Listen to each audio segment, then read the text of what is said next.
Bonjour à tous et bienvenue dans ce nouvel agro-webinaire du mardi Voyage au cœur du vivant, organisé par l'ACTA, Agrium et l'Académie d'agriculture de France. Nous clôturons aujourd'hui notre mini-série autour de la compétitivité des exploitations agricoles et nous sommes ensemble donc pour une heure. J'accueille aujourd'hui Jacques Maté, économiste rural au CER Poitou-Charentes, et Christian Rousseau, agriculteur dans la Marne et membre de l'Académie d'agriculture pour cette séquence autour donc de partage d'expériences pour la mise en place de stratégies d'entreprise. Vous pourrez poser vos questions tout au long de ce webinaire en utilisant l'onglet Q&R, donc questions-réponses sur Zoom. Je vous rappelle que le chat est réservé plutôt à vos partages d'informations et commentaires, mais que les questions doivent être posées sur cet onglet questions-réponses. Et donc, à l'issue des présentations de nos deux intervenants, on cherchera donc à répondre au mieux à l'ensemble des questions que vous aurez posées tout au cours de ce webinaire. Je donne maintenant la parole à Jacques Maté pour commencer ce webinaire. Bonjour à tous. Alors, quelques éléments à propos de mon activité depuis une quarantaine d'années dans le conseil aux exploitations. Le conseil aux exploitants, c'est le cœur de l'activité du groupe Serre France. Et donc, moi, mon travail, c'est d'alimenter la réflexion des conseillers à partir d'un certain nombre d'observations, notamment des observations technico-économiques et financières que l'on récupère dans chacune des exploitations. Si on veut focaliser un peu sur le conseil, je dirais que pendant très longtemps, on a été sur un conseil qui était basé un petit peu sur l'optimisation des systèmes productifs. Et donc, on a beaucoup travaillé là-dessus. Et je dirais que maintenant, c'est plus suffisant, cette optimisation. C'est même parfois dépassé et on est plus sur une logique de projet. Et ça, c'est un élément important parce que ça oblige à comprendre, à aller plus loin dans la réflexion et de mieux comprendre un petit peu le positionnement des exploitations dès qu'on va sur une logique de projet. Et puis le troisième élément autour de cette activité de conseil, mais qui touche justement à la compétitivité, c'est l'observation, le fait que les agricultures sont de plus en plus diverses et elles sont directement influencées par les politiques publiques.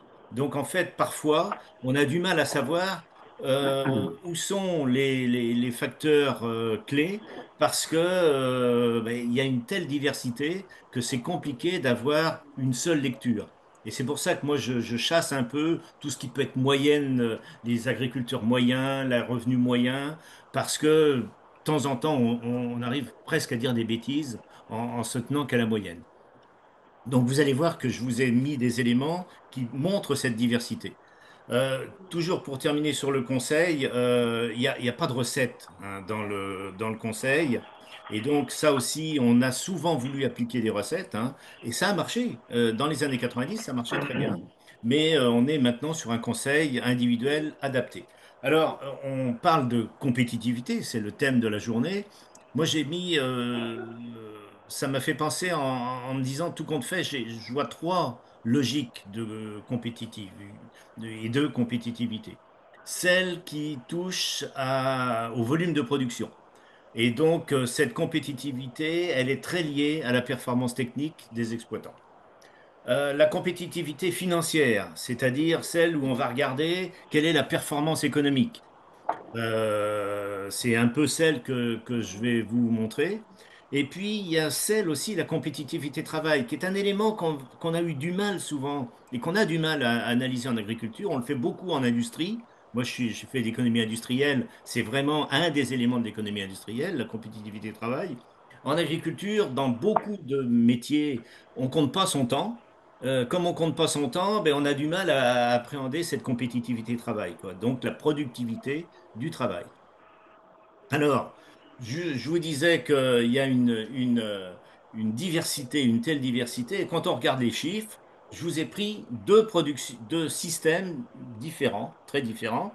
Le système viande bovine, naisseur-engraisseur, et puis le système céréalier. Et on va voir comment ça se passe notamment en termes de dispersion des résultats. Alors quand on fait les résultats, quand on analyse justement, on sort de la moyenne et on regarde un peu ce que font les 25% des meilleurs résultats et les 25% des moins bons résultats. Donc quartile inférieur, quartile supérieur. Quand je regarde ce qui se passe dans le groupe viande. Donc ça, c'est les résultats que j'ai récupérés chez mes amis du Poitou-Charentes et de la Vendée. Donc là, on a à peu près, je ne sais plus combien, à peu près 7 à 800 exploitations là, qui sont analysées, donc on commence qui sont spécialisées viande, donc on commence à dire pas trop de bêtises vu la taille de l'échantillon. On regarde les résultats. On regarde les résultats et ce qui frappe tout de suite, c'est justement ce qui se passe entre ces 25% supérieurs et inférieurs. Des résultats qui vont en moyenne pour les 25% inférieurs de moins 4000. Donc on a des résultats négatifs. Et sur le quartile supérieur, 48 000.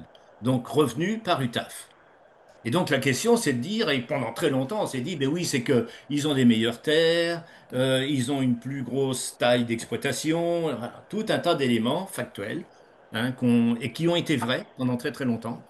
Et en fait, là, quand on regarde un petit peu quels sont les moyens de production, hein, et les résultats de ces moyens de production, on s'aperçoit qu'on a des différences assez majeures.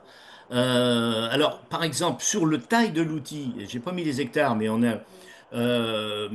j'ai raisonné en nombre de vaches allaitantes.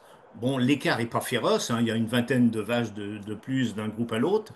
Mais ce qu'on voit tout de suite, c'est des différences ou des coûts, notamment quand on voit le coût alimentaire, hein, ou quand on voit les charges de structure, voire les charges de méca, hein, 200 € de différence entre la tête et la queue. Donc ça veut dire que les écarts, ils s'expliquent pas par un seul facteur, c'est multifactoriel. Et quand on regarde les grandes cultures, ça saute encore aux yeux. Alors là, c'est les grandes cultures. Bon, j'ai à peu près 1000 exploitations là sur le résultat. Ça veut dire que quand je gagne ou que je perds 11 000, mon voisin à côté, il gagne 65 000. C'est ça que ça veut dire. Donc là, et pour faire ça, mes moyens de production, tout compte fait, j'ai presque plus d'hectares chez le groupe de queue que chez le groupe de tête. Ça veut dire qu'aussi, ces résultats, ils sont pas liés à la taille. Je dirais que parfois même, ça devient contre-productif. Je vais vous en parler tout à l'heure. Donc, en fait, les différences, elles sont marquées par des facteurs que j'ai notés sur le produit hectare, sur les charges de culture. C'est des différences qui touchent à la à la compétence des exploitants. Et donc là, on est beaucoup plus gêné hein, quand on veut travailler sur des facteurs qui sont extrêmement visibles en termes de technique, où là, on peut faire un peu de recettes. On a un conseil qui peut être assez efficace.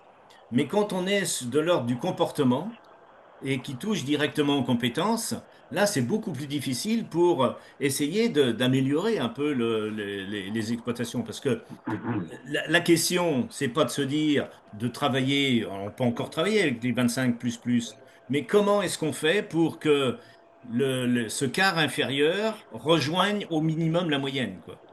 Donc en termes de conseils, vous voyez un peu ces écarts qui sont absolument et qui sont de plus en plus importants. Alors, pour répondre à ceux qui sont dans le nord de la France, j'ai fait ces mêmes types de travaux, notamment en Hauts-de-France, Somme, l'Oise et la Somme.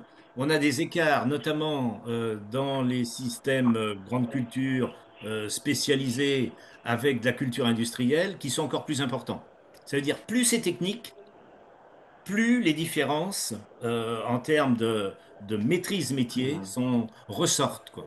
Donc ça, c'est un élément très très important. Donc qu'est-ce que j'en tire de ces écarts de performance abyssales? C'est que on les voit, elles sont je dirais, on les retrouve surtout dans les systèmes qui sont soutenus par la PAC. On a beaucoup moins de différences, pratiquement assez peu, hein, de 1 à 2, 1 à 3, quand on est dans le porc, quand on est dans dans l'arboriculture, hein. Donc en fait, dans les systèmes qui sont moins aidés par la PAC, mais tout compte fait, les écarts de compétences sont beaucoup moins importants. Ben, en gros, ceux qui restent, c'est les meilleurs. Hein, c'est un peu ça. Et donc ces écarts-là, hein, ils vont de 1 à 50, donc c'est astronomique. Donc on est dans un... il y a peu de métiers quand on a ça. Imaginez-vous qu'on on n'a pas ça dans les PME, des écarts de 1 à 50 en termes de revenus. Donc, donc vous voyez, ça c'est un élément très important et je pense que on a trop peu, on s'est trop peu intéressé, je pense, d'une manière collective, hein, à cette mauvaise performance des groupes de queue pour pouvoir les emmener un peu plus loin. Un autre élément clé, c'est que la taille n'est pas un facteur de réussite. Et ce que l'on note actuellement, hein, moi, ce qui m'inquiète beaucoup, alors on l'a beaucoup en lait, on l'a en viande, un petit peu aussi en grande culture, c'est que la taille n'est pas un facteur de réussite et on a des grands systèmes qui sont à la dérive. Dans les groupes de queue, il y a 25 ans, on trouvait effectivement souvent des systèmes, on va dire des petits systèmes, des moyens de production plus faibles que la moyenne. Aujourd'hui, on a des très gros systèmes qui sont complètement à la dérive. Alors là, c'est un vrai sujet, quoi, parce que comment est-ce qu'on va faire pour essayer d'éviter justement un choc, un choc de déprise, quoi, pour ces grands systèmes-là, avec des conséquences financières assez importantes. Hein. Euh, les écarts que je vous ai notés, ils s'expriment par la somme de petits plus et de petits moins, donc il n'y a pas d'élément, il n'y a pas un seul facteur, c'est multifactoriel. Donc, vous avez bien compris que ça révèle ces écarts de compétences et que malheureusement, quand je regarde un petit peu, que je focalise sur ce groupe de queue, j'ai plutôt affaire à des chefs de culture, quand j'en parle aux conseillers, qu'à des chefs d'entreprise. Donc, c'est le cœur du sujet, il est peut-être là. L'autre élément aussi que j'ai pas dit, c'est pas une question d'âge. On a des systèmes à la dérive avec des gens installés depuis moins de 10 ans. Donc, donc un problème de maîtrise globale de l'entreprise. Donc, les questions que ça pose, tout ça, c'est dans ces gros systèmes, la non-maîtrise des coûts plus des problèmes techniques, ça fait des systèmes incontrôlables. Donc la question qui se pose, c'est comment on fait pour accompagner ces agriculteurs où on n'est pas pour leur donner des recettes. Donc est-ce que c'est un conseil qui va aller plutôt sur le coaching? C'est-à-dire c'est des gens sur lesquels il faudrait quasiment intervenir tous les jours parce qu'on a des problèmes d'organisation du travail, on a des problèmes de choix à faire, on a voilà, c'est tout un ensemble d'éléments qu'il faut pouvoir apporter pour essayer d'être dans un facteur d'amélioration un peu des performances de l'exploitation. Alors tout ça, notamment dans ce groupe de queue, ça repose sur l'acceptation de l'agriculteur. Et donc on voit bien que moi, quand je discute avec les conseillers, ils me disent, ben oui, ceux qui viennent nous voir, les trois quarts, c'est ceux déjà qui sont dans le groupe de tête et qui n'ont quasiment pas besoin de conseils. Ils font ça très très bien. Donc c'est aussi comment, pour les gens qui sont à la dérive, par quel bout on rentre pour les faire bouger, quoi. Et je rappellerai que la question de la compétitivité qu'on se pose aujourd'hui, elle pose aucun problème pour 50% des exploitations.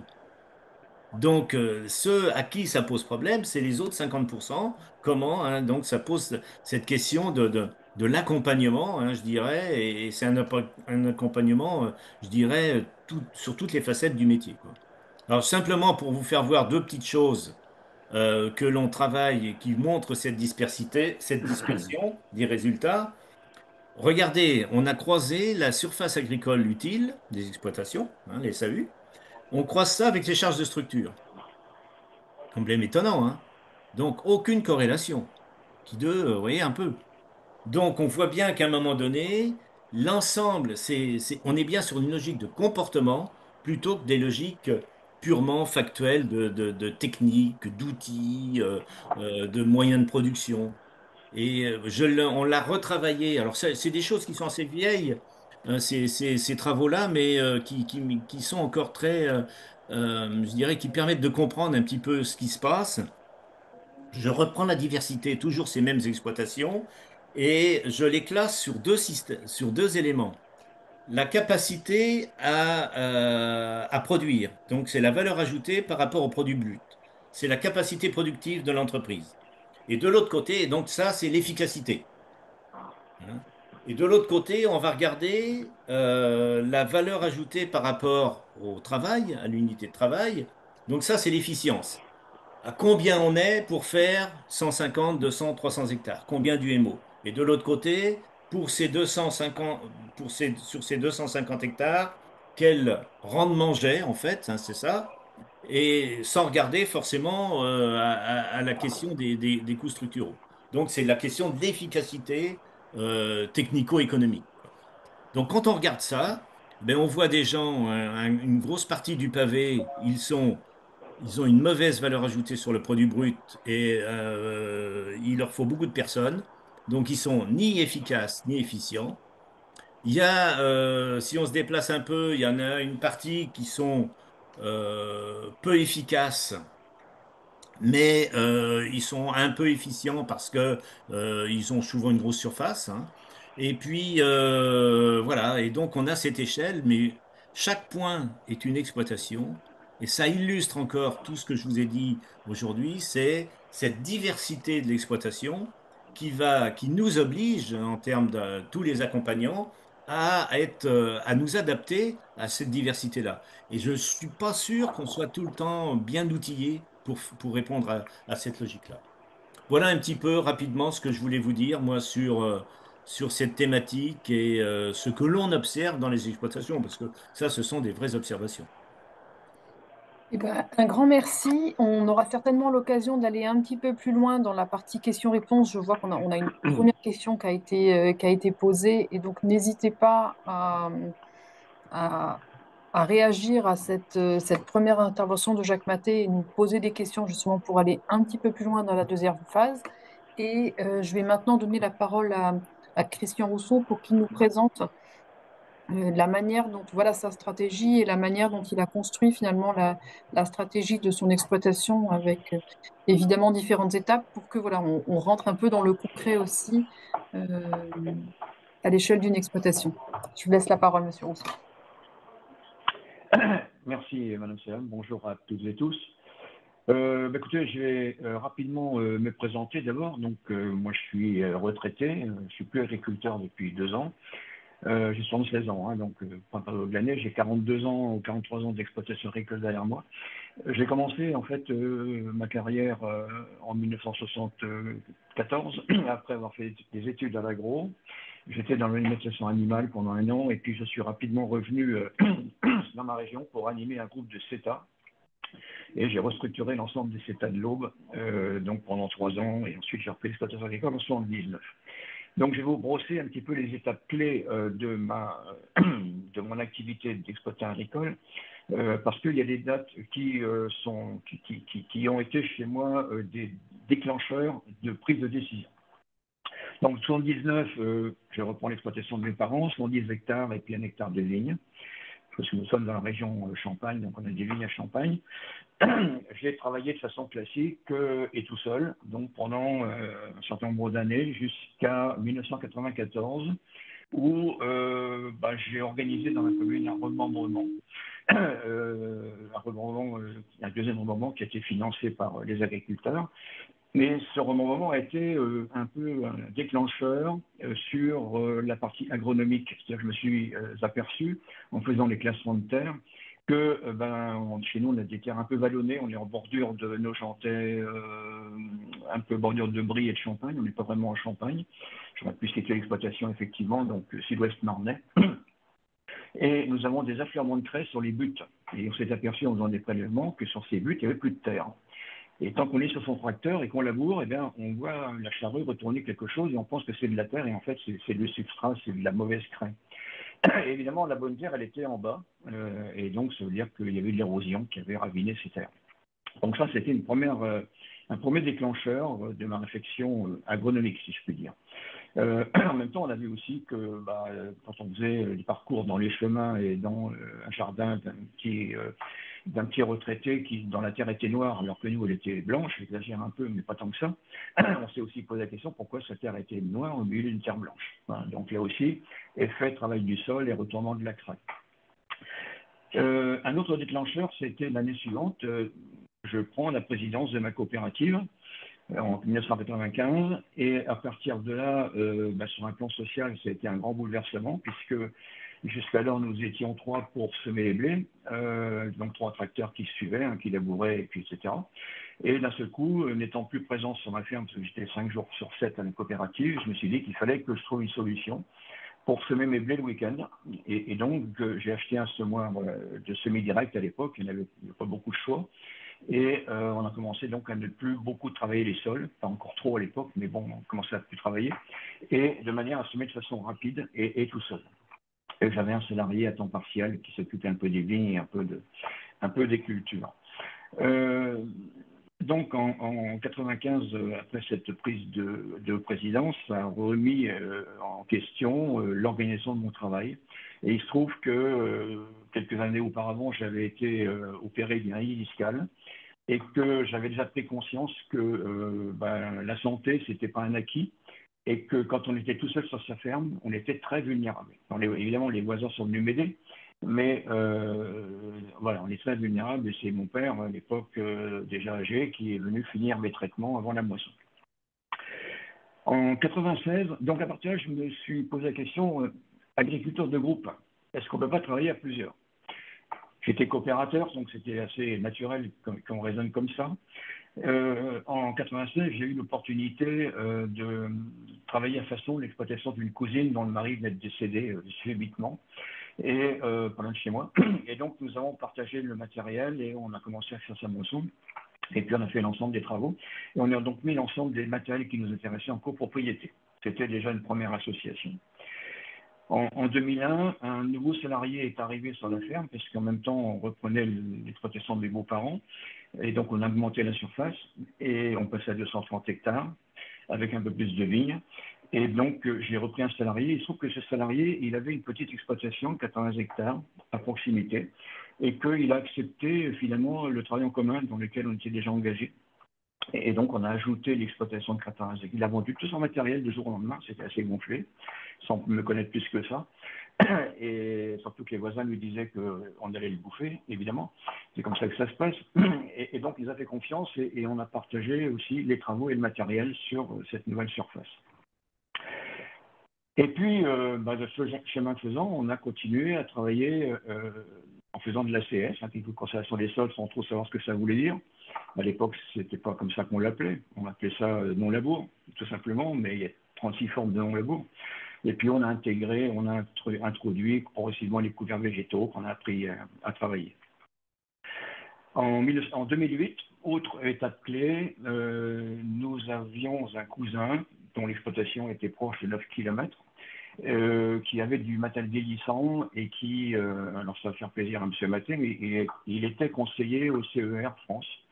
Et donc, il était absent une grande partie du temps sur sa ferme, mais il avait un salarié, 160 hectares, un salarié qui était sous-occupé, et son salarié il a dit, mais tu sais, il faut que tu reprennes des terres parce que j'ai pas assez de boulot. Et donc, on s'est croisés à ce moment-là, et puis on a décidé de travailler ensemble. Et là encore, on a fait une restructuration au niveau du matériel. Et puis, très rapidement, eh bien, on s'est associés, et on a surtout associé nos salariés.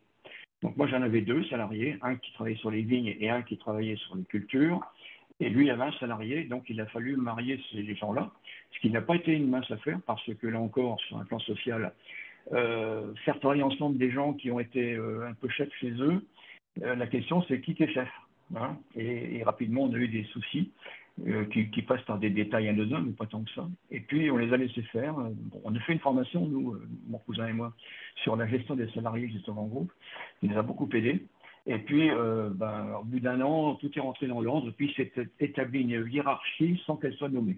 Il n'y avait pas de chef, mais chacun savait trouver sa participation et la collaboration avec les autres. Donc ça, c'était une très belle réussite sur le plan social. Et puis, la réussite aussi avec mon cousin, qui lui travaillait au CER et moi qui étais président de COP. Nous étions tous les deux donc assez absents de nos exploitations. ce qui permettait aux salariés de prendre des directives et d'avoir beaucoup d'autonomie. Et c'est ce qu'on recherchait effectivement.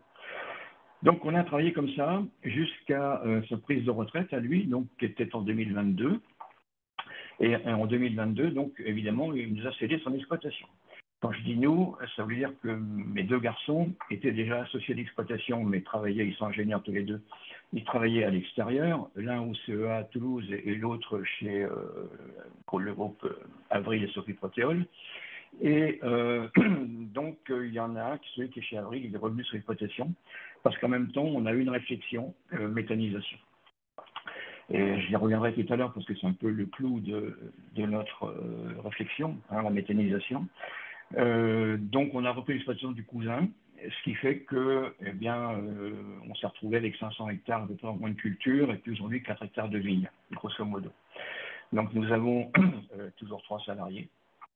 Et la méthanisation est en train de faire exploser tout ça parce que dans le groupe méthane, nous avons d'autres associés et mes fils sont en train de réfléchir à un assolement commun avec les autres associés sur à peu près 1100 à 1200 hectares qui sont les associés de la méthanisation et donc assolement commun, société en participation et tout ce qui va derrière. Donc voilà les étapes clés de ma carrière professionnelle. Maintenant, si on regarde les stratégies qui ont été initiées et engagées à partir de là. Depuis 1979, donc date de notre installation, on a travaillé de façon très classique et je vais dire que les choses étaient assez faciles, parce qu'il suffisait de travailler pour gagner de l'argent. On avait des bons rendements, on n'est pas dans une mauvaise région, bien entendu, même si on n'est pas en vrai Champagne, mais c'est des terres assez faciles à travailler et qui feront des rendements corrects dans des systèmes grande culture. Évidemment, on n'est pas d'élevage. Mon père avait des moutons qu'il a vendus en 64, donc on a oublié tout ça depuis très longtemps. Et on est devenu très productif avec beaucoup d'intrants. C'est un petit peu le sujet. Et les réflexions que j'ai conduites autour, à partir de cette date-là et jusqu'en 2020, en quelque sorte, ça a été donc déjà sur un plan social, travailler seul, c'est risqué. Il faut travailler à plusieurs pour étaler les risques. Et en même temps, dans plusieurs têtes, il y a plus d'idées que dans une seule. Il se trouve qu'avec mon cousin, nous étions très complémentaires parce que moi, je suis agronome et lui, il est comptable. Et moi, j'avais horreur des questions de paye, etc. Et donc, je lui confiais tout ça. Il s'occupait de tout ce qui était comptable. Moi, je m'occupais de toute la partie mécanisation et suivi des cultures. Le travail en commun permet de libérer du temps. Alors, évidemment, puisque nous étions, nous, tous les deux, sur des parcours différents, mais absents assez souvent d'exploitation, ça tombait bien qu'on puisse se retrouver comme ça et faire travailler des salariés. Travailler avec des salariés, c'est quelque chose qui est extrêmement enrichissant parce qu'au fond, on apprend à faire confiance et à déléguer. C'est extrêmement important parce qu'on a eu quelques échecs d'association ensuite avec d'autres agriculteurs qui, au fond, voulaient faire le boulot aux autres, mais n'avaient pas confiance. Donc, si vous ne faites pas confiance, c'est foutu. On ne peut pas travailler comme ça. L'autre réflexion aussi, et qui date du remembrement, c'est que le travail du sol, donc le labour en particulier, il est coûteux en matière de mécanisation et de carburant, bien entendu, et il dégrade la matière organique. On s'était rendu compte au niveau du remembrement. Et donc, à partir de là, j'ai réfléchi un peu tout seul avec les techniques de conservation des sols, sans savoir ce que ça voulait dire, mais j'ai été accompagné à l'époque un petit peu par, il n'y avait pas de technicien qui travaillait dessus, je suivais un petit peu les recommandations de Frédéric Thomas, que tout le monde connaît, et c'est comme ça que je suis parti tout seul dans l'agriculture conservation et que progressivement, on a fait notre chemin là-dedans. Quand je me suis associé avec mon cousin, donc en 2008, on avait un objectif très clair, en même temps que de se libérer du temps, c'était la performance économique de nos exploitations. Et du jour où on s'est associé et qu'on a partagé le matériel et qu'on a gardé seulement ce qui nous intéressait, on a baissé nos charges de structure de 100 € de l'hectare. Ce qui était colossal à l'époque, 2008, 100 € de l'hectare, on a fait un bond en avant en matière de compétitivité. Et on n'a pas baissé le rendement, bien entendu. Et y compris avec l'agriculture de conservation, on n'a pas baissé le rendement. En même temps, l'arrêt du travail du sol a permis de restaurer un petit peu la qualité de nos sols, puisque dans les zones de terre blanche, on a recoloré un petit peu les sols et qu'aujourd'hui, les buttes de craie, quand on y sème du blé, on récolte du blé. Alors qu'avant, ça gelait, ça déchaussait, ça faisait un peu tout. Les herbicides cognaient le reste, donc ça marchait pas très bien. Donc on a amélioré également la qualité du sol. Alors c'est très important aujourd'hui, alors qu'on parle de crédit carbone et de bilan gaz à effet de serre, bien entendu. Voilà. Donc ça c'est un fait. Et à partir de 2020, parce que je sentais bien que mes fils avaient envie de reprendre l'exploitation, et puis moi je leur avais quand même dit, écoutez, ce serait dommage, on a une belle structure, on peut quand même pas arrêter là comme ça. Et même moi, si je me suis prolongé jusqu'à 73 ans en matière d'exploitant, c'était un peu long. Mais j'ai dit à mes fils, vous savez, je vois mal l'avenir de l'agriculture en grande culture dans notre région. Parce que, on voit bien ce qui se passe actuellement. Il y a eu la crise de 2022, la crise de l'énergie, la crise du blé, le blé ukrainien, etc. Les cours qui se sont envolés, mais avant, il y avait des cours qui étaient très bas. Le prix de l'azote qui a flambé. Et donc, vous savez, on ne maîtrise rien dans ce métier en ce qui concerne l'achat de nos intrants et la vente de nos produits. Et on a beau être malin pour vendre son blé, on est toujours dans le zig quand il faut être dans le zag. Et donc, globalement, on n'a pas beaucoup de levier pour garantir en quelque sorte ce revenu. Le seul levier qu'on a, et encore, c'est sa capacité productive. M. Maté l'a dit, plus on est bon exploitant, meilleur peut-être le résultat, mais bon, ça a des limites aussi. Et je dirais qu'en agrandissant la structure, comme on l'a fait aujourd'hui, on a baissé nos charges, mais il y a une limite à la baisse des charges. Il y a une limite, et surtout avec la méthanisation, parce que là, on a racheté des matériels pour la méthanisation. Et à un moment donné, entre les salaires des salariés et puis l'achat ou l'entretien des matériels, on est limité. Donc, qu'est-ce qu'on pourrait faire qui garantisse nos revenus un peu plus sérieusement qu'avec des systèmes grande culture? Moi, je crois beaucoup au fait que l'agriculture doit être très productive, contrairement à tout ce qu'on raconte, tout en respectant les sols, et que cette agriculture, elle est capable de produire de l'alimentation et de l'énergie. D'ailleurs, nos grands-parents produisaient de l'énergie pour alimenter les chevaux. On n'appelait pas ça de l'énergie, on appelait ça de l'avoine, mais c'était exactement la même chose. Et donc, je me suis très rapidement renseigné sur la méthanisation. Et il se trouve que mon fils qui était chez Avril, il était aussi dans l'énergie et que quelque part, ça m'a un peu séduit. Et donc, on a fait le choix d'aller vers la méthanisation avec plusieurs voisins. Et on a construit donc une unité qui a démarré il y a un peu plus d'un an maintenant, une grosse unité de 500 m3/h de biogaz, de biométhane. Et donc cette méthanisation en fait nous a amené à un nouveau système de culture qui consiste à produire 2 cultures par an sur un tiers de nos surfaces, puisqu'on fait une cive en première culture et puis une culture TAC en deuxième culture. Et là on vient de semer une deuxième culture qui grâce à un petit peu de pluie vont peut-être être levées, mais oui c'est extrêmement risqué. Mais au moins on est capable de produire plus de biomasse à l'hectare en système méthanisation qu'en système simple culture. Et ça m'a assez séduit. Et parce qu'au fond, ça veut dire que l'agriculture, elle est capable d'apporter des réponses aussi dans la transition énergétique. Et qu'elle est capable, effectivement, de participer à l'autonomie, à une recherche d'autonomie énergétique pour la France. En même temps, la réflexion que nous avons eue, c'est que, comme je l'ai dit, depuis que mon papa a vendu ses moutons et qu'il a acheté une grosse charrue, on est devenu extrêmement dépendant de l'extérieur en termes d'intrants. On achète tout à l'étranger. Nos engrais. Alors, on parle de la taxe d'engrais russe, bon voilà, c'est emblématique. On achète nos engrais, on achète nos phytosanitaires, on achète nos matériels, on achète notre carburant, tout à l'extérieur. Et 2002, en octobre 2002, on a failli ne pas semer nos blés et pas récolter nos betteraves parce qu'il y avait une pénurie de gasoil. Et là, on a eu peur panique. Et je me suis dit, il faut absolument que l'exploitation agricole retrouve de l'autonomie. On parle de la taxe des engrais actuellement, on voit la hausse du prix des engrais. Actuellement, l'unité d'azote vaut 1 euro, alors que le blé vaut moins de 200 euros. Vous voyez le rapport. On va donc là, c'est le moment d'acheter de l'azote, on va acheter de l'azote très cher, et on va vendre du blé pas cher. Qu'est-ce qui va se passer? Même si on est performant, ça va faire mal. Donc, comment l'exploitation peut-elle retrouver de l'autonomie? La méthanisation est un élément. Et pourquoi la méthanisation est un élément pour trouver des trucs d'autonomie?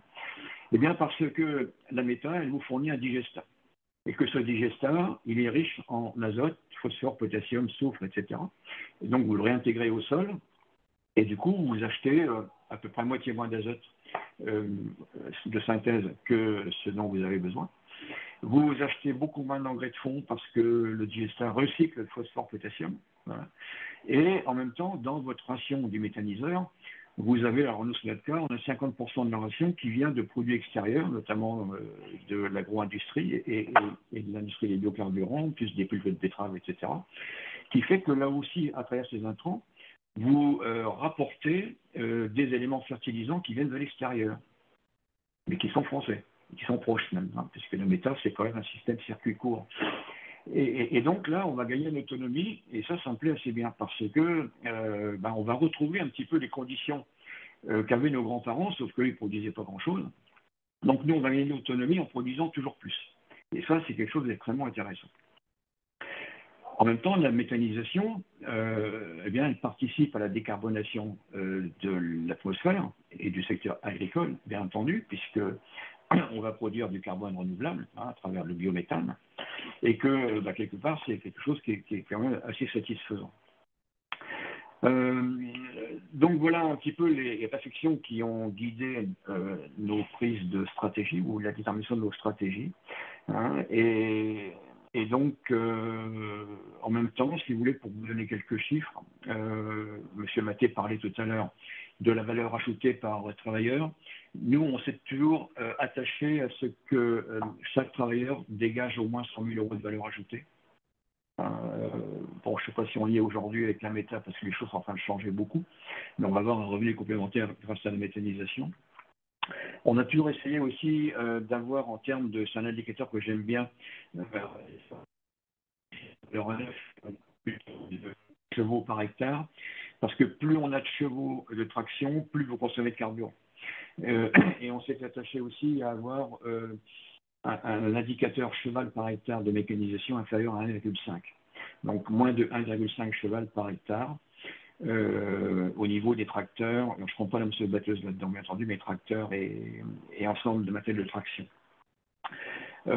Et puis en matière de carburant, alors c'est complètement faux maintenant avec la méthanisation parce qu'on consomme beaucoup plus de carburant, mais avant la méta, on était arrivé à ne consommer plus que 60 litres hectares de gasoil, de GNR, alors que nos voisins sont à 100 litres.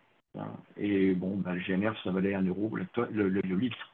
Donc effectivement, c'est aussi un indicateur. Et surtout, si vous voulez, il y a une relation assez étroite entre la consommation de GNR et l'investissement en matériel agricole, bien entendu. Voilà.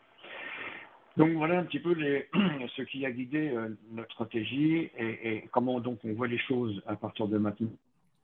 Ça va être agrandissement de la surface et mise en commun des surfaces avec les voisins pour travailler, encore une fois, avec un indicateur, investissement en mécanisation le plus faible possible à l'hectare. Avec une productivité hectare maximum, on espère produire 20 tonnes de matière sèche par hectare et par an sur les hectares qui sont en méthanisation, donc sur un tiers de la ferme. Parce qu'on y fait 2 cultures et que les 2 cultures additionnées, si on traduit ça en valeur fourragère, ça fait 20 tonnes hectares. Hein. Donc il y a une culture cive et une culture grain en général, mais la culture grain peut devenir une culture méthanisation aussi. Donc de la souplesse. Et puis, autre point extrêmement important, qu'il ne faut surtout pas passer sous silence, on parle beaucoup de changement climatique. Or, moi j'étais un gros producteur de poids protéagineux, alors vous connaissez les plans protéines, ça me fait sourire aujourd'hui. Parce qu'en 40 ans que j'ai fait du poids, eh bien, les 10 premières années, on faisait des rendements très intéressants, 60 à 65 gâteaux hectares. Et puis pratiquement depuis 30 ans, on prend des gamelles tous les ans. Et on nous dit c'est le changement climatique. OK. Il se trouve que sur le blé, on a à peu près la même chose. Parce que moi, j'ai participé au club des 100 quintaux de Sopra il y a 40 ans. Et on faisait 100 quintaux hectares, avec des variétés type anglais, fourragères. Aujourd'hui, on ne les fait plus. Et on ne les fait plus de façon régulière. Alors, on fait ponctuellement, peut-être, mais au niveau de la moyenne d'exploitation, nous, on est à 90, 85, 90 quintaux hectares en blé. Et pourquoi on n'y arrive plus? Parce qu'au mois de mai, au mois de juin, il y a un coup de chaud, il y a un coup de sec, il y a un coup de quelque chose qui fait que le potentiel important et pourtant la génétique a apporté beaucoup de progrès au niveau des variétés de blé et de maïs, etc., eh bien, le climat casse ce potentiel pour ne donner plus que 80-85 cathos hectares. Et donc, ce que l'on constate, c'est que le changement climatique fait que vous avez, chez moi, j'enregistre la pluie depuis 42 ans, il est toujours tombé en moyenne à peu près 750 mm. Ça ne change pas. Par contre, les périodes de pluie se déplacent et la durée des périodes de pluie augmente ou rétrécit selon les époques, selon les périodes. Et ce n'est pas toujours au même moment. Mais c'est souvent, on a une période de sec, et c'est encore le cas cette année, entre le mois d'avril et le mois de mai. Et c'est là que le blé détermine son rendement. Eh bien, à partir de ce moment-là, vous vous dites, si vous faites de la cive, qu'on récolte, elle vient d'être récoltée, 15 mai, 20 mai, vous faites de la cive, elle atteint son potentiel maximum parce qu'elle n'a pas été perturbée par la sécheresse, ni par les coups de chaud. Et après, vous réimplantez une deuxième culture qui va faire sa croissance en été. Alors là, vous avez effectivement un risque, c'est qu'il fasse sec en été et que la culture ne s'exprime pas bien. Mais comme vous avez déjà fait une grosse productivité sur la première, le peu que vous fassiez sur la seconde vous permet, quelque part, d'atteindre cet objectif. Et pour vous donner quelques exemples, depuis 3 ans qu'on fait des doubles cultures, on atteint nos 20 tonnes de matière sèche à l'hectare à peu de choses près. Donc c'est un moyen aussi de se protéger un petit peu du changement climatique parce que vous avez 2 cultures dans l'année. S'il y en a il y en a peut-être une qui va marcher moins bien, mais une qui va marcher bien. Vous voyez. Alors que si vous avez du blé, l'année où ça marche moins bien, ça marche pour moins bien pour un an. Vous voyez. Donc voilà, ça fait partie aussi des réflexions agronomiques que l'on a pour, au fond, disperser un petit peu les risques. Voilà, puis je vais m'arrêter là parce que je suis bavard. Donc, En tout cas, on c'est a fait le passionnant. tour de la Et question. c'est passionnant et vous nous avez poussé en voilà, 15-20 minutes énormément d'aspects de votre raisonnement. Et on voit que voilà, il y a énormément de paramètres à prendre en compte. Si on passe à notre séquence de questions-réponses, donc n'oubliez pas, enfin, on a déjà quelques questions qui sont posées via l'onglet questions-réponses. Mais voilà, vous pouvez continuer de nous en poser quelques-unes. Et donc moi, voilà, je disais essayer de valoriser celles qui sont qui sont déjà posées, peut-être pour rester avec Monsieur Rousseau avant de passer peut-être à des questions pour Jacques Maté. On a quelqu'un qui nous a demandé si vous pouviez nous donner un petit peu d'éléments sur détailler les formes juridiques qui avaient été adoptées pour le travail en commun. En fait, comment ça s'est mis en place avec les autres exploitations. Oui, ça c'est très intéressant. J'ai passé sous silence parce que je ne peux pas tout dire. Là, chez nous, on a toutes les formes juridiques qui existent sur la Terre, pratiquement. On a 3 SCEA, donc qui constituent les 500 hectares, et l'une des 3 détient 4 hectares de vigne en même temps. Alors, je n'ai pas dit, mais la vigne, effectivement, est un support très intéressant, y compris au niveau de la répartition du travail. Au niveau de la mise en commun des matériels, on a 2 structures. On a une SARL ETA qui regroupe l'ensemble des matériels sur donc les futurs 1100 ou 1200 hectares et qui détient également la main-d'œuvre, y compris la main-d'œuvre viticole. Donc l'ensemble des salariés sont détenus par une SARL. D'accord. On a une autre structure qui est une CUMA qui détient le matériel viticole. Parce qu'en vigne, on travaille pour un petit peu en famille, pour belle-sœur, beau-frère et compagnie. Et donc, on a acheté du matériel viticole qu'on a mis dans une CUMA, mais ça, c'est historique. Sauf qu'aujourd'hui, on ne fait pas la même chose. Donc, voilà, on a une CUMA. Et puis, au niveau de la méthanisation, on a une société, une SAS de méthanisation, donc avec les actionnaires de cette société qui, effectivement, apportent des cultures cives à peu près proportionnellement à leur engagement financier dans la méthanisation. Donc voilà comment on est structuré aujourd'hui. Alors l'ensemble de nos exploitations sont actionnaires de l'ETA, donc de la SARL, proportionnellement à nos surfaces. C'est-à-dire que, en gros, nous, on a 45% de la SARL en termes de parts et en termes donc de détention de matériel. Et puis au niveau de la CUMA, c'est pareil, c'est en fonction du nombre d'hectares de vie. Et au niveau de la méthanisation, nous, on va avoir 50% du capital de la méta. Et donc, on va apporter grosso modo 45% des cibles pour la méthanisation. Super, merci beaucoup. Euh, alors, il y a une autre question qui est posée, je ne sais pas lequel de vous deux a des éléments pour ça, qui nous demande en fait, quelqu'un qui nous fait la remarque de savoir si le conseil de gestion sur la défiscalisation, est-ce que ça ne va pas à l'encontre de la maîtrise des charges de mécanisation? Je ne sais pas si ça, Euh, qui est inspiré. j'ai pas compris, j'ai pas entendu En tout fait, on nous votre question. demande s'il y a, enfin, est-ce qu'il n'y a pas un peu de contradiction entre du conseil de gestion sur la défiscalisation et la maîtrise des charges de mécanisation? Est-ce que finalement, pour la défiscalisation, il n'y a pas un encouragement à l'investissement matériel? Moi, je le comprends comme ça. Alors, j'étais associé avec un conseiller de gestion du CER, et donc j'étais plutôt bien conseillé. Et nous, on n'a jamais fait attention à la défiscalisation. Ça n'a jamais été notre moteur, parce que c'est vraiment un truc qui vous amène à faire des âneries.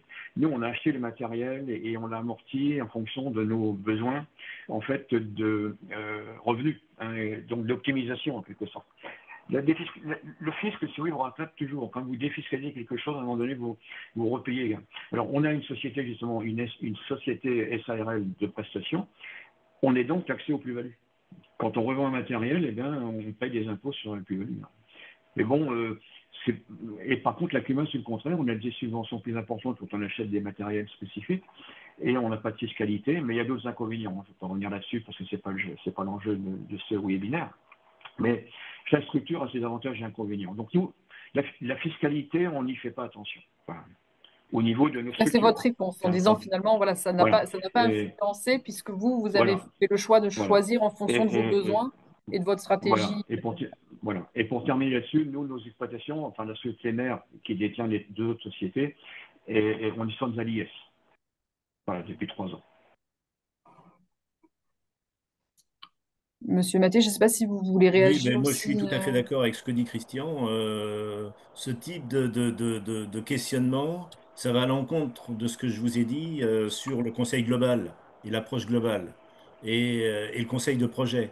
Donc la fiscalité, c'est qu'un outil, mais c'est en rien une stratégie. Alors effectivement, c'est quand Mmh. même inquiétant pour un certain nombre de producteurs. Quand je vous ai cité, j'ai pas osé aller trop loin sur les problématiques de compétences. Ne pas prendre de recul sur des sujets comme ça, c'est un vrai problème de compétences. Donc on voit bien qu'effectivement, autour de la méca, il y a tout un espace là où on n'est pas rationnel, quoi. Un certain nombre de producteurs ne sont pas rationnels et réagissent plutôt avec l'émotion, quoi, hein. L'émotion de monter sur un beau tracteur neuf, d'avoir un beau... Et ça, c'est difficile à intégrer dans une logique de conseil parce que si vous raisonnez un peu trop là-dessus, vous êtes un peu l'empêcheur qui tourne, qui vous empêche de tourner en rond, quoi, en fait. Donc, il y a une vraie difficulté, une vraie pression d'un certain nombre d'agriculteurs, souvent ceux qu'on retrouve dans le groupe de queue, hein. C'est qu'à un moment donné, ils ont du mal à raisonner global et donc on raisonne plutôt avec ses envies. Alors, parfois, les envies ne font pas la bonne stratégie, hein. Et ça, on n'ose pas. C'est très difficile d'aller sur ce sujet-là. Très difficile. Et il y a très peu de conseillers qui vont là-dessus parce qu'on a peur de la réaction en face, quoi. Mmh. Euh, je vais peut-être rebondir enfin, dans les questions qui nous sont posées. Si on se dit qu'il y a un lien un peu logique, peut-être, sur justement, enfin, il y a un spectateur qui nous demande finalement, enfin, peut-être de vous faire préciser, Monsieur Mathé, ce que vous aviez en tête quand vous disiez que les conseillers agricoles n'étaient pas assez équipés, mais je pense qu'en fait, là, on vient de toucher un peu du doigt Oui, c'est l'équipement sur ce sujet-là, quoi. sur ce type de Qui est sujet. pas un équipement boîte à outils, avec, mais qu'un équipement plutôt sur le savoir-être, quoi. Et, et comment on approche justement cette dimension-là où j'ai des envies qui vont à contresens d'une stratégie de développement, qui vont... et pourtant le sujet est là. Et pourtant le sujet est là. Parce que quand je parlais de Mmh. dérive aussi, notamment sur le plan laitier, ce qu'on voit, des exploitations qui sont déjà de belle taille, 600, 700 000 litres de lait, en Poitou-Charentes, qui ont doublé de taille, 1,5 million de litres de lait.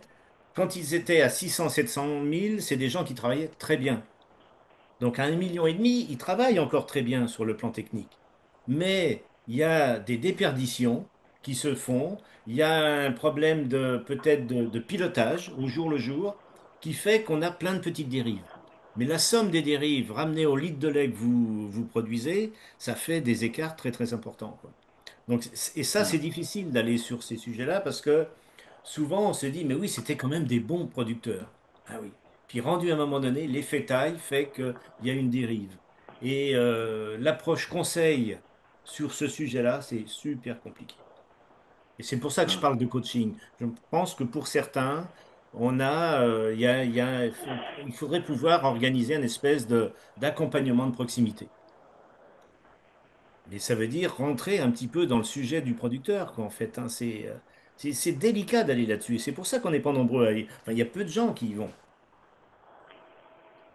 Peut-être dans les Alors, moi, questions. oui, pardon, je confirme complètement ce que dit Jacques Mathieu à ce sujet, parce que nous, on le vit chez nous. Euh, Quand je faisais mes 120 hectares, tout était tiré au cordeau. Aujourd'hui, avec la surface qu'on fait, il y a des choses qu'on néglige, il y a des choses qu'on ne peut pas faire ou qu'on oublie de faire, et qui finalement pèsent un petit peu sur le résultat de l'exploitation. Donc, si vous voulez, il faut faire la balance entre l'intérêt de baisser les charges de structure par la taille et le fait de ne pas perdre un iota de productivité ou de performance sur la production agricole, parce que n'oublions pas que notre métier, c'est avant tout un métier de producteur. Et que les plus performants, donc quand j'étais animateur de CETA, j'avais des agriculteurs parmi mes adhérents qui étaient des horlogers, quoi, des horlogers suisses. C'est des mecs qui loupaient jamais rien. Et forcément, ces gens-là, ils avaient le meilleur revenu. C'est extrêmement important, c'est le point essentiel. euh, Puis pour compléter, je pense que le défaut aussi qu'on a, c'est que l'ultra-mécanisation fait que pour un certain nombre, le métier d'agriculteur, c'est un métier d'observateur, un métier du Ouais. vivant. Donc, si vous n'observez pas, moi je suis pas un agronome, je suis un économiste, mais quand même, je suis un fils d'agriculteur, on voit bien, enfin je veux dire, c'est vraiment un métier où tout n'est pas écrit dans les livres. Et donc, les vaches, si vous les regardez pas tous les matins, même si vous avez ben voilà, il y a quelque chose qui dérive et puis on passe à côté. Donc ça, c'est pour ça, c'est en cela que c'est un métier compliqué parce que en fait, cette logique du suivi du vivant pose plein de problématiques et cet œil du producteur, c'est peut-être l'élément le plus important dans la recherche de compétitivité. Il nous reste quelques questions là encore qui ont été posées. Euh, donc, il y avait une question qui avait été posée assez tôt là, dans les présentations pour Monsieur Maté, justement en disant, quand vous parlez d'exploitation que vous présentez comme les plus performantes, on nous demandait si c'était aussi les plus robustes dans le sens capacité à maintenir son système viable. Là, est-ce que voilà, on peut faire ce lien entre performance et robustesse ou est-ce que c'est plus compliqué que ça? Non, c'est souvent, d'abord, c'est souvent à peu près les mêmes qu'on retrouve. Alors là aussi, c'est quelque chose, il y a une stabilité des groupes. En fait, c'est pas du tout perméable. Et en fait, dans le groupe de queue, ben, c'est souvent à peu près les mêmes. Parfois, ils ont quelques bonnes années qui les sauvent, mais ils reviennent souvent dans les 25 inférieurs. Il y a quelques fois où eux, pour certains, parce qu'il y a eu des facteurs qui ont complètement changé. Ils ont pu aller vers le groupe de tête, mais dans le groupe de tête, très souvent, on a ces personnes là qui sont au quart de poil et ils sont tous les ans au quart de poil, quoi, hein. Donc, il y a une vraie pérennité dans ce groupe-là, quoi. C'est pour ça que je suis assez confiant parce que je me dis, en fait, si je mets ça avec mes 50%, il y a au moins la moitié des exploitations françaises qui ont un bon train, qui sont sur les bons rails, quoi.